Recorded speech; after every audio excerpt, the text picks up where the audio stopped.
السلام علیکم friends, welcome back to top smarties drama serial Kaisa Yeh عشق۔ نگار تو چاہتی ہے کہ علی کی شادی سیلا سے نہیں بلکہ سارا سے ہو جائے، مگر سارا کو اپنے دل میں وہ جگہ کبھی بھی نہیں دے سکتا علی جو کہ سیلا کی ہے،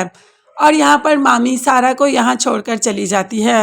زارون اور باقی سارے گھر والے بچے تھوڑے ہیں جو سارا ان پر ڈورے ڈالنے کے لیے آ گئی۔ زارون تو اپنی زبان پر قابو نہیں رکھ پاتا اور جو دل میں ہوتا ہے وہی اس کی زبان پر ہوتا ہے،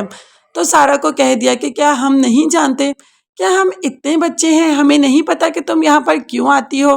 تم ایک بات اپنے ذہن میں بٹھا لو کہ علی بھائی کبھی بھی تمہیں اپنی زندگی میں شامل نہیں کریں گے، اور تم لوگوں نے جو فیملی میں اس بات کو اچھالا ہے کہ علی بھائی کی اور تمہاری منگنی ہو گئی، تو اس بات کو اچھالنا بند کر دو، کیونکہ ایسا نہ تو کچھ ہوا ہے اور نہ ہی کچھ ہوگا۔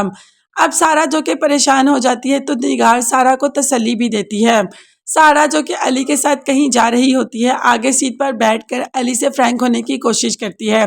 جس پر علی کہہ دیتا ہے کہ یہ سیٹ سلا کی ہے، یہاں پر صرف سلا کو بیٹھنے کی پرمیشن ہے، جبکہ سارا نے کہا کہ میں بھی تو سلا کی جگہ لے سکتی ہوں۔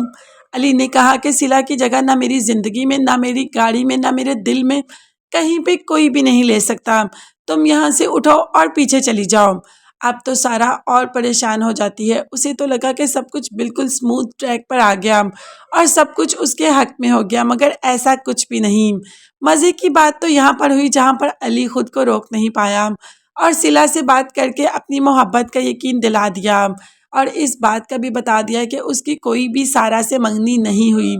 سلا تو اب ہواؤں میں اڑ رہی ہے کہ اس کی علی سے بات ہو گئی، اس کی ساری بیماری تو علی کی آواز سنتے ہی ختم ہو گئی، مگر نگار بیگم کا کیا کریں، آج کل وہ بھی ہواؤں میں ہی اڑ رہی ہے۔ مطلب مامی جب سے آئی ہے تب سے نگار مامی یعنی کہ اپنی بھابھی کی ہی بات کرتی ہے، اور جو بھابھی کہتی ہے وہی کرتی ہے۔ بھابھی نے تو ایسا اپنے باتوں کے جال میں نگار کو کیا کہ اب نگار علی اور سارا کی شادی کے لیے بھی رضامند ہو گئی اور سلا کو اپنی بہو نہیں بنانا چاہتی۔ حالانکہ نگار سلا سے بے حد محبت کرتی ہے، مگر اپنی ایگو کو سامنے رکھتے اب وہ سلا کو بہو تو نہیں بنانا چاہتی۔ زارون جو کہ بھائی کے پاس اس کے آفس آتا ہے اور کہتا ہے کہ اب آپ کا اور سلا کا ملنے کا ایک ہی چانس ہے کہ آپ لوگ کورٹ میرج کر لو،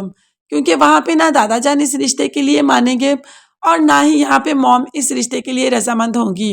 تو بہتر یہ ہے کہ آپ لوگ کورٹ میرج کر لو۔ اب یہ آئیڈیا علی کو تو بالکل بھی پسند نہیں آیا اور علی نے رد کر دیا اور کہا کہ وہ گھر والوں کو منا لے گا۔ دوسری طرف سارا جو کہ اتنی پریشان ہے زارون کی باتوں سے، تو نگار نے کہا کہ تمہیں پریشان ہونے کی ضرورت نہیں، ابھی تمہاری پپھو ہے اور وہ سب کچھ ٹھیک کر دے گی، علی کے ساتھ تم ہی جچتی ہو اور علی کے ساتھ تم ہی ہوگی۔ یعنی کہ سارا کو نگار نے اس بات کا یقین دلا دیا کہ علی کی شادی سارا سے ہوگی، اور علی اپنی زندگی میں سلا کے علاوہ کسی کو شامل نہیں کرنا چاہتا۔ آپ دیکھیں گے کہ آخر علی کی زندگی میں آتا کون ہے، مگر تب تک کے لیے چینل کو سبسکرائب کر لیجیے گا۔ نیکسٹ ویڈیوز تک کے لیے اللہ حافظ، بائے بائے۔